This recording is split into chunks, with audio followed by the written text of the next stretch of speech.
who is D.B. Cooper has fascinated people ever since a man calling himself by that name hijacked Northwest Airlines Flight 305 back in 1971. People have come forward before claiming Imagine an ordinary black tie which was left behind on an airplane one night in 1971.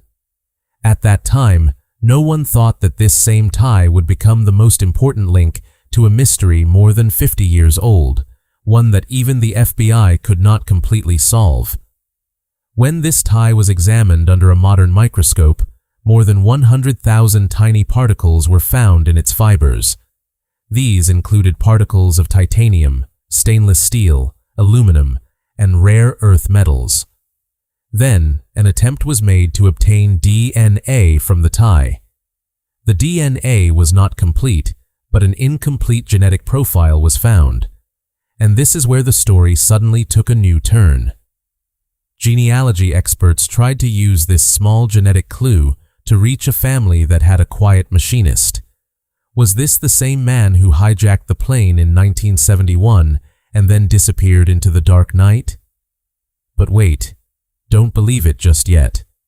Because there are some questions in this story, and you will have to know their answers by the very end of the video. So, who was the man who jumped from the Boeing 727 that night? And has his identity really been revealed 53 years later? To find this out, we have to start the story from where he first gave his name, Dan Cooper. Before we move ahead in the video, subscribe to the channel so that you can watch such videos first. It was the evening of November 24th, 1971. It was just one day before Thanksgiving, and it was raining at Portland International Airport. People were in a hurry to reach their homes. In the middle of this crowd, a man came to buy a ticket. He gave his name, Dan Cooper. At that time, no one had any idea that this same name would become connected just a few hours later to one of the most mysterious cases in American history. Later, in the FBI records, his name was mistakenly recorded as D.B. Cooper, and then the whole world came to know him by this name. The man looked around 40 to 45 years old and was about 6 feet tall. He had a dark complexion, black hair combed back, and his hair was slightly receding near his forehead. His eyes were brown. He was wearing a business suit, a white shirt, and a thin black clip-on tie with a mother-of-pearl tie clasp. He had a briefcase in his hand.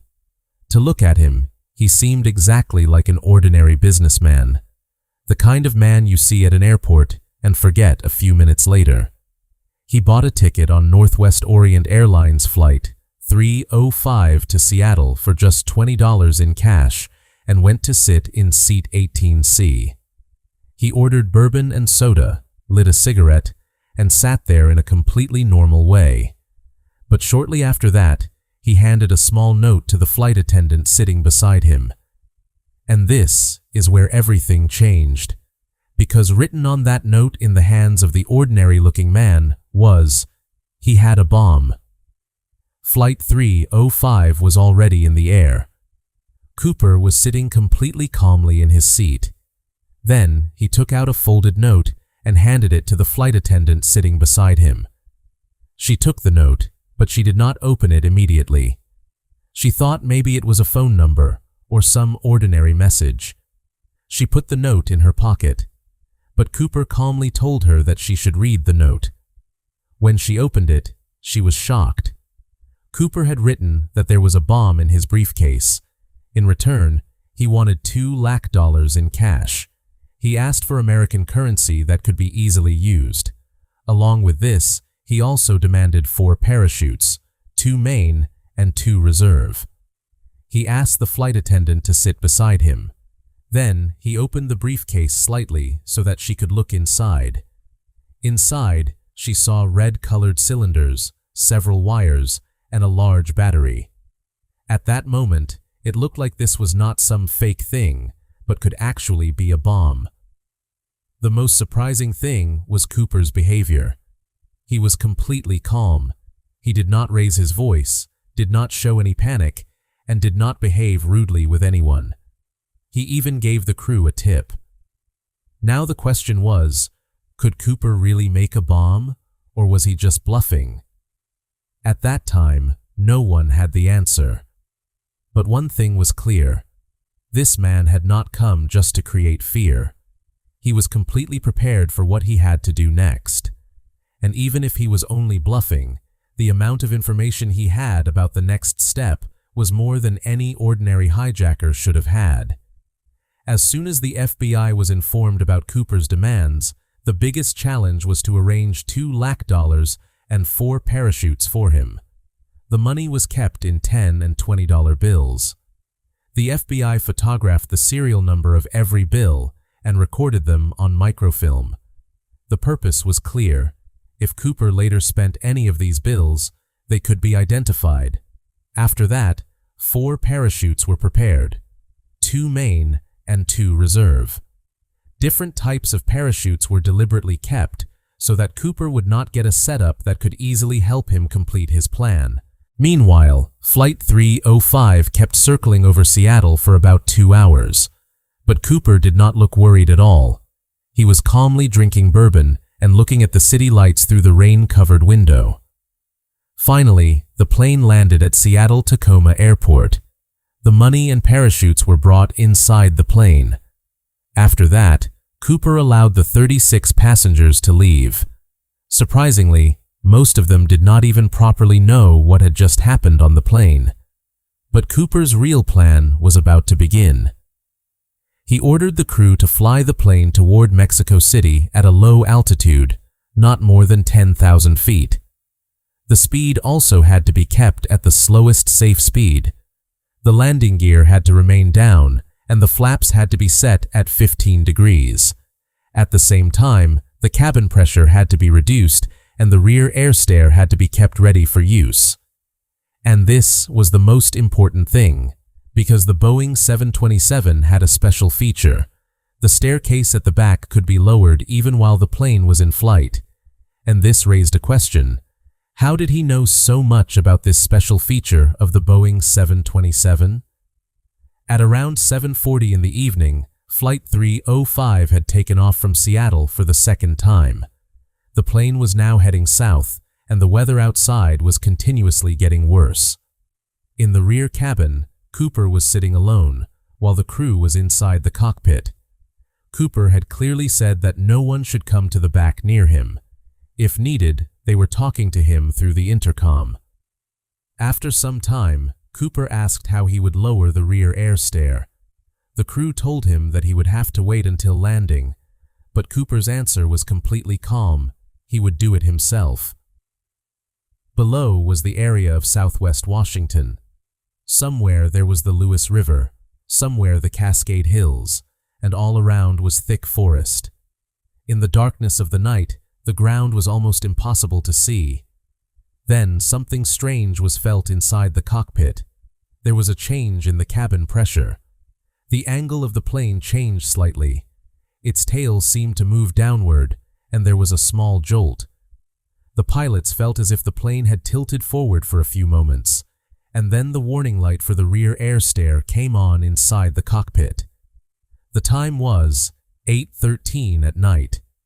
Outside, at an altitude of around 10,000 feet, the cold was freezing. Rain and strong winds were blowing, with their speed reported to be around 200 miles per hour. Cooper was wearing only his suit, loafers on his feet, and a parachute on his back. Along with him, $2 lakh in cash was also tied to him. Then, he moved toward the rear staircase. Step by step, he went down the stairs and disappeared into that dark, stormy night. And then, he was gone. But the real mystery was not that he had jumped. The real mystery was that when the plane reached Reno, almost nothing was left behind by Cooper. When the plane finally landed in Reno, agents were already waiting. Carrying weapons, they quickly entered the plane. They expected that maybe Cooper was still hiding somewhere inside. But the rear cabin was empty. The rear air stair was open. The briefcase, which was said to contain a bomb, was gone. Cooper was gone too. Only 2 of the 4 parachutes were left on the plane. That meant one or both of the other two parachutes had been used, but Cooper had left a few things behind: some cigarette butts, hair found on the headrest, and one thing whose importance no one understood at that time: a thin black clip-on tie. It had a mother-of-pearl clasp. Cooper had probably taken off this tie before jumping. It was not anything special or expensive. Ties like this could easily be found at a department store. But the strange thing was that in the coming decades, this ordinary-looking tie would become one of the most important pieces of evidence in the entire case. Meanwhile, the FBI gave this investigation a name: NORJAC, meaning Northwest Hijacking. The investigation began across 3 states. Flight attendants were questioned again and again, and a composite sketch of Cooper was prepared. He was described as being around 45 years old, with a dark complexion, black hair, a receding hairline, and brown eyes.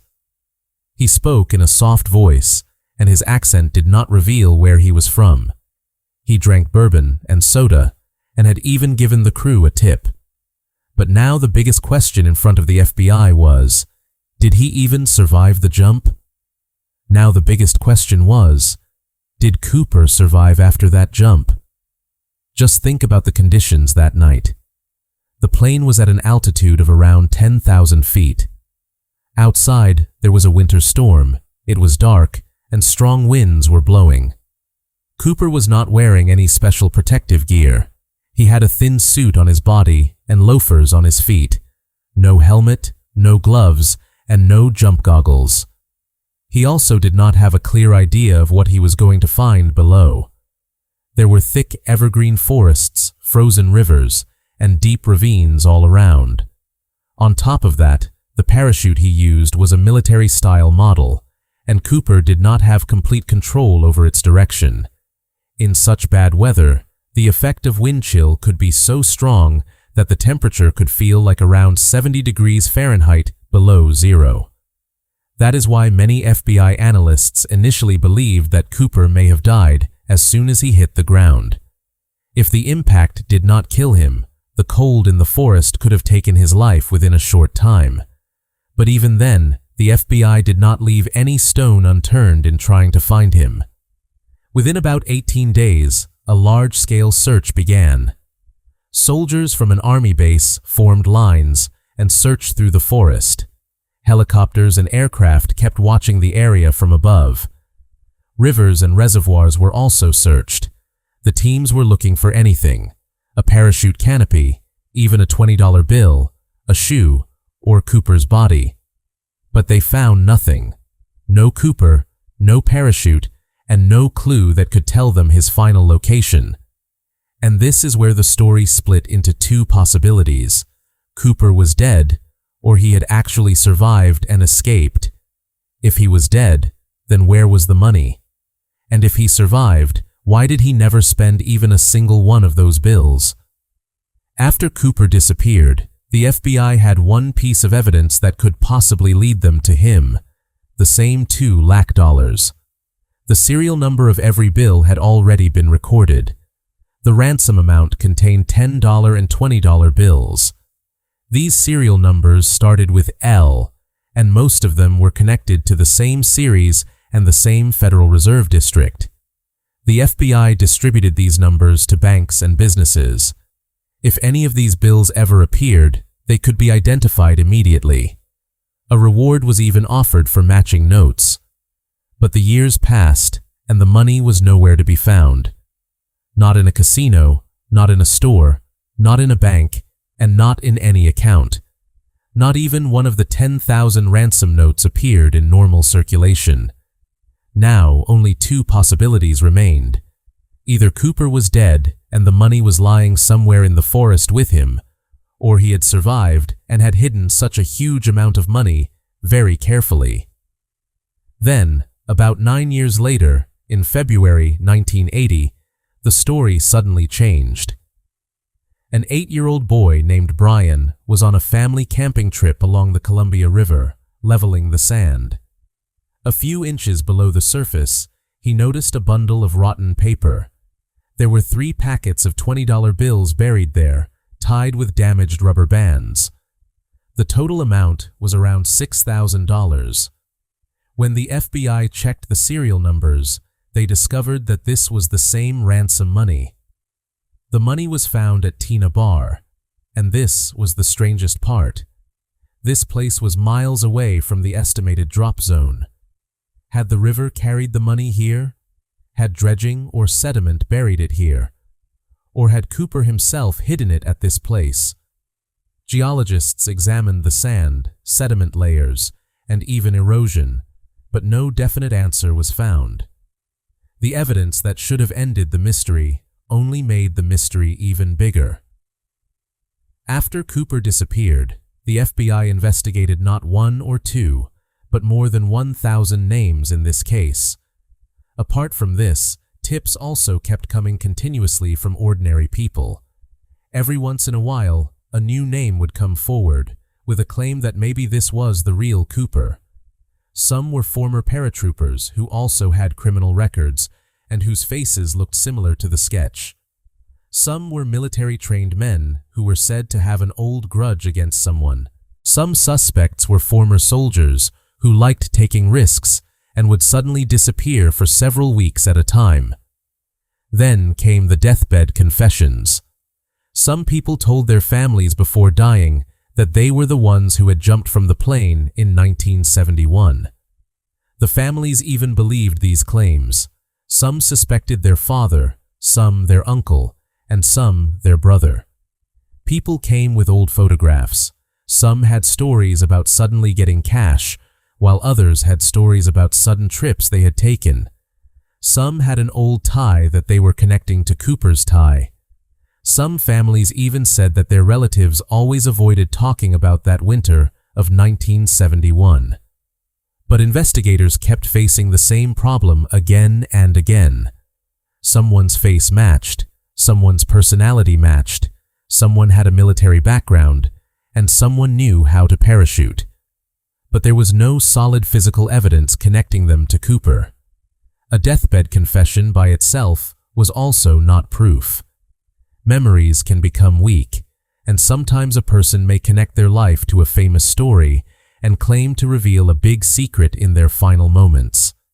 And among these thousands of names, there was one thing that did not depend on any suspect's story: the black tie. For nearly 50 years, that black clip-on tie remained inside an evidence locker. It was made of polyester, with a small mother-of-pearl clasp on top, and it was something that hardly anyone considered important at the time. When it came to fingerprints, there was a problem there too. There were fingerprints from many people on the plane, including passengers, crew members, cleaners, and mechanics. No clear fingerprint belonging to Cooper was found that could be definitely connected to him. But with time, forensic science had advanced a lot. After the 1990s, scientists began having techniques to examine things that would have been almost impossible to imagine in 1971. Because this tie had been in contact with Cooper's neck throughout the day, it could have trapped sweat, hair, and extremely tiny microscopic particles. This meant that even after all these years, the tie could still be like a small time capsule from that night. Finally, a civilian investigative team worked with investigators and reopened the old evidence bag. This time, instead of looking for fingerprints, they started looking for particles. When the surface of the tie was examined under a scanning electron microscope, more than 100,000 tiny particles were found. Most of them were normal, skin fragments, clothing fibers, and ordinary dust and dirt from 1971. But some particles were completely different. Particles of pure titanium, stainless steel, aluminum, and rare earth metals were found there. There were even some tiny round particles of titanium.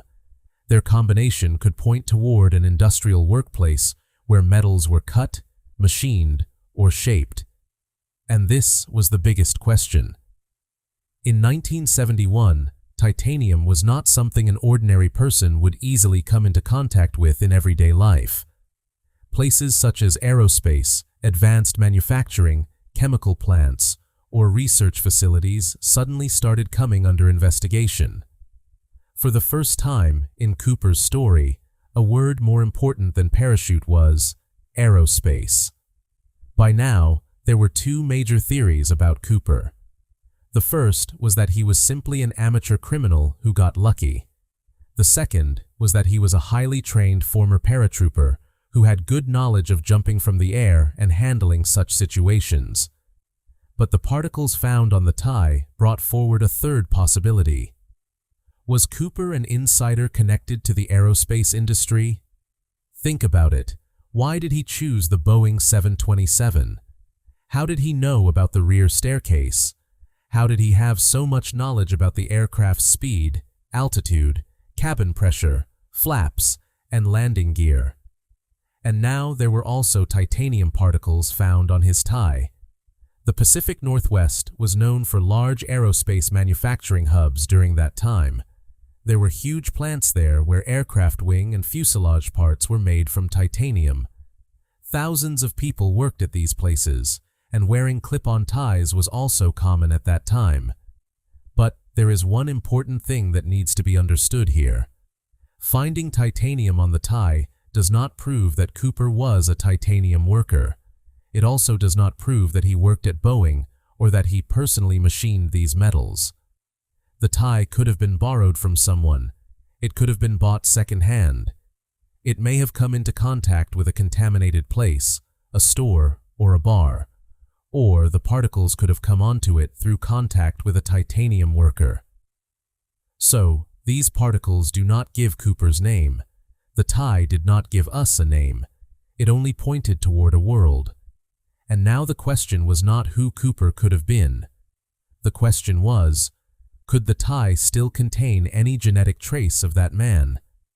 Trying to get DNA from that tie 50 years later sounds easy, but in reality, it was a very difficult task. Over all these years, it had been touched by agents, technicians, evidence clerks, and many other people. So, even if DNA was found, there was a risk that the profiles of several people could be mixed together.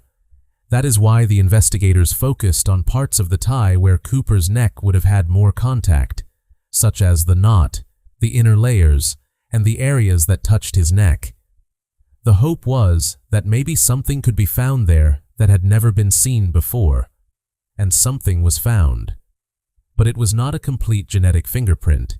It was only an incomplete, partial profile, like finding a small piece of a picture. Now the next step was even more interesting. The genealogists did not try to directly search for Cooper's name using this profile. They started looking through public ancestry databases and family trees for people who might be distantly related to this genetic signal. Instead of trying to catch Cooper directly, they tried to reach his possible relatives. Then, in the autumn of the 53rd year of the case, a connection came forward. The clue led toward an ordinary family living in an industrial city not far from major aerospace plants. In that family was a quiet machinist who had worked with metals and had been involved in similar industrial work during the years before the hijacking. He had also died several decades ago, and throughout his life, he had never been considered a Cooper suspect. But this is where it is important to stop. This is not an identification. The DNA is partial. The genealogy is an inference. There is no confession, and the man himself is not here to give his side of the story. The FBI has also not officially considered the case solved. So, had we finally found Cooper, or was it just another extremely convincing coincidence? If we put the entire story together in one place, it feels like Cooper's picture is slowly becoming clearer.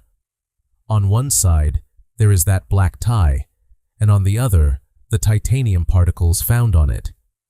Then comes the aerospace connection, the knowledge of the Boeing 727, the use of the rear staircase, the understanding of the aircraft's speed and altitude, and then the story of a machinist whose background matches this theory to a great extent. After that, the partial DNA and genealogy connection also gets added.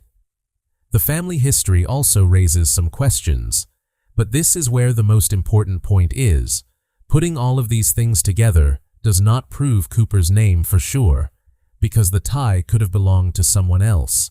The titanium particles could also have come from contamination. The DNA is not complete. There is a possibility of error in interpreting a partial genetic profile, and genealogy can lead to a suspect, but by itself, it does not become proof of identity. And we still do not have Cooper's body. Most of the ransom money was never found. There is no definitive fingerprint. There is no confession that can be independently verified with the rest of the evidence. The FBI also closed the active investigation because, over time, the leads became cold. That is why both believers and skeptics have their own arguments. Believers say that so many different clues are pointing in the same direction: metallurgy, geography, aircraft knowledge, aerospace background, and the family connection. But skeptics say that correlation and identification are not the same thing. Titanium does not prove a workplace. Partial DNA does not prove a name. And genealogy can make someone a suspect, but it does not prove that they were Cooper. Then another question comes up. If he really was this man, then why was he never found for 53 years? Maybe because he never left behind a manifesto. He never wrote a letter. He never made a public confession. The money also almost completely disappeared. And most importantly, maybe he was so ordinary that no one ever paid attention to him. People were looking for a legendary criminal. It is possible that the evidence was pointing toward an ordinary machinist from a small industrial town. Even today, that tie is inside the evidence envelope. The partial genetic profile is still there. And if a cheek swab from a possible descendant ever confirms this connection, then maybe this story will move from speculation into history. But until then, the same dark forests of Washington, that same stormy night, and the rear staircase of the Boeing 727 are still hiding a question within them. If D.B. Cooper was not a legendary criminal, but an unknown machinist, does that make the mystery smaller, or does it make it even more frightening? Who do you think he was? Do you think this evidence is enough to identify Cooper, or is there still a lot left to prove? Tell us your opinion in the comments, and if you enjoyed the video, subscribe to the channel, because in the next case, another mystery is going to come forward, one whose answer may be completely different from what you expect.